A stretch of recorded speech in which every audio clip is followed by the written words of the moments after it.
मेरे मुस्तफ़ा सल्लल्लाहु अलैहि वसल्लम ने फरमा दिया, मल्लम यशकुरिन्नास लम यशकुरिल्लाह, मल्लम यशकुरिन्नास लम यशकुरिल्लाह। और फरमाए हज़रत नबी करीम सल्लल्लाहु अलैहि वसल्लम ने कि जो इंसान इंसान का शुक्र अदा नहीं कर सकता, वो इंसान का भी खुदा का भी शुक्र अदा नहीं कर सकता। इसलिए मेरे भाइयों, आपस में एक दूसरे के एहसानमंद रहो, शुक्रगुजार रहो। अल्लाह सुब्हानहू व तआला अपना शुक्र अदा करने की भी तौफीक अता फरमा देंगे। आज मजबूरी यहीं आके बनती है, जब इंसान इंसान का शुक्रगुजार नहीं होता तो इंसान एहसान जताने लगता है, और एहसान जताने वाले जन्नत में नहीं जाएगा। आपने अपनी भी आक़िबत ख़राब की, उनकी भी आक़िबत ख़राब की, आखिरत भी आक़िबत भी दोनों ख़राब कर ली। इसलिए तवज्जो चाहिए इस बात पे कि हमें ऐसा नहीं करना चाहिए, बहुत बड़ा गुनाह है ये। और फिर यूँ आया कि अगर आप किसी से कर्ज उधार ले रहे हैं और आपने मिसाल के तौर पे एक मुद्दत तय कर ली कि भाई हम इतने वक्त पे आपको ये कर्ज अदा कर देंगे, और उसने वो कर्ज आपको अदा भी कर दिया और आप उस कर्ज से काम कर रहे हैं, और वो मुद्दत पूरी हो गई, आपने उससे वक्त भी नहीं लिया।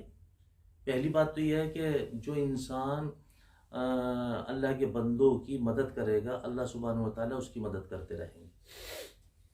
जो इंसान ज़मीन वालों पर रहम करेगा, अल्लाह सुब्हानहू व तआला उस पर, आसमान वाला उस पर रहम करते रहेगा। आप यूँ समझ लीजिए।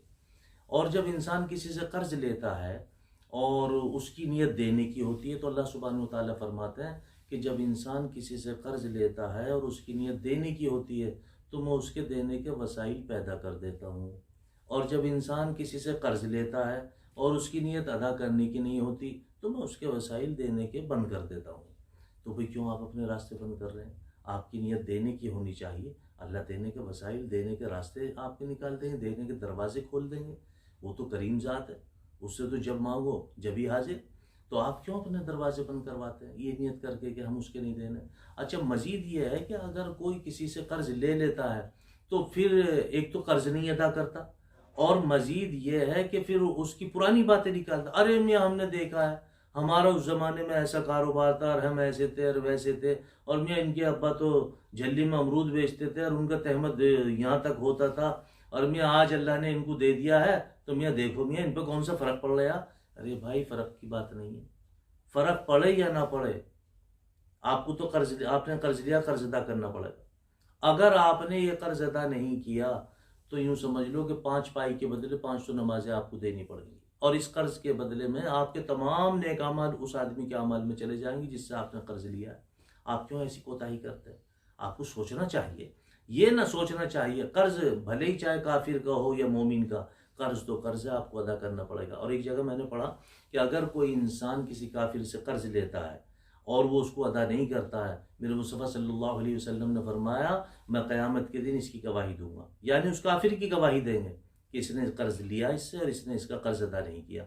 बताइए उस वक्त पे क्या आप पे गुजरेगी? है? क्योंकि दुनिया, आपने तो उसकी जन्नत ही खराब कर दी।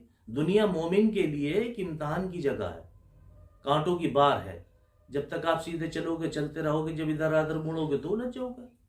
ये तो ड्राइवर शीशे की तरह बताया कि जिस तरह से साइड शीशा देखता है ड्राइवर, आगे को चलता है, इसी तरह से आप अपने बुजुर्गों की तालीमात पे अमल करो कि हमारे बुजुर्गों ने क्या किया, हमारे नबी मुस्तफ़ा सल्लल्लाहु अलैहि वसल्लम ने हमें क्या तरीक़ा बताया, उस पर काम करो आप, तो बात बनती है। अगर आप ये सोचे जी उस पर इतना है, उस पर कौन सा फ़र्क पड़ रहा, तो ये आपकी सोच बिल्कुल गलत है, बिल्कुल घटिया सोच है।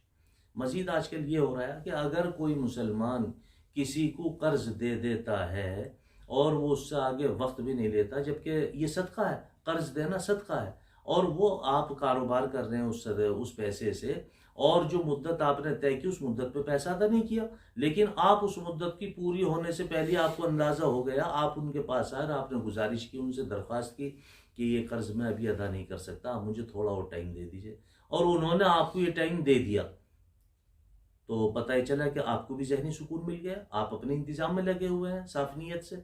लेकिन जिसने ये आपको टाइम दिया है, जिसका आपने कर्ज लिया और उसने आपके कहने से टाइम दे दिया, तो पता ही चला इसको डबल सदक़े का सवाब मिलेगा, इसको डबल सदक़े का सवाब मिलेगा।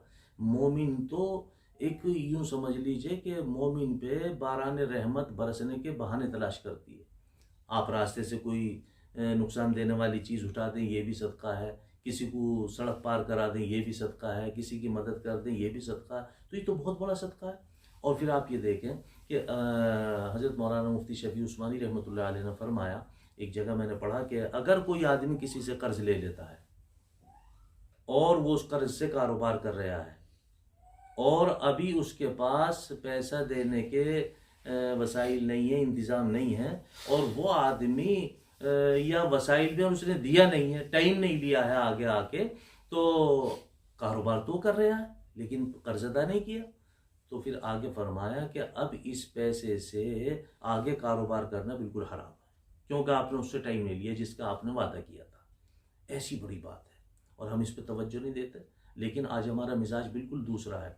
अगर कोई मुसलमान किसी मुसलमान को ब्याज पे पैसा दिलवाता है तो वो मुसलमान जिससे ब्याज पे पैसा दिलवाया, जिसने दिलवाया उसका भी एहसानमंद रहता है, जिसने ब्याज पे पैसा दिया उसका भी एहसानमंद रहता है, और ये उस पैसे का ब्याज भी वक्त पे अदा करता है और वक्त पे उसकी रकम भी अदा कर देता है। लेकिन अफसोस सद अफसोस कि जहां ब्याज के नहीं, सिर्फ हमदर्दी में आपको पैसा उधार दिया जाता है, वो पैसा आप अदा नहीं करते। जबकि मेरे मुस्तफ़ा सल्लल्लाहु अलैहि वसल्लम ने फरमाया, जब तुम किसी से कर्ज लो और कर्ज अदा करो तो कुछ बढ़ा के दिया करो। हाँ, कुछ बढ़ा के दिया करो। ये हदिया है कि ये हदिया आपके लिए, आप इसे कबूल फरमा लीजिए। तो आप तो ऐसा करते नहीं, आप तो और उसके पुरानी बातें निकालते, अरे मियाँ ये पहले ऐसे थे, आज ऐसे हैं, और हम तो मियाँ पहले ऐसे थे, हमारा तो बस यही अब ऐसा हो गया। आप ऐसी बातें करते हो और दिल को दुखाते हो, हैं?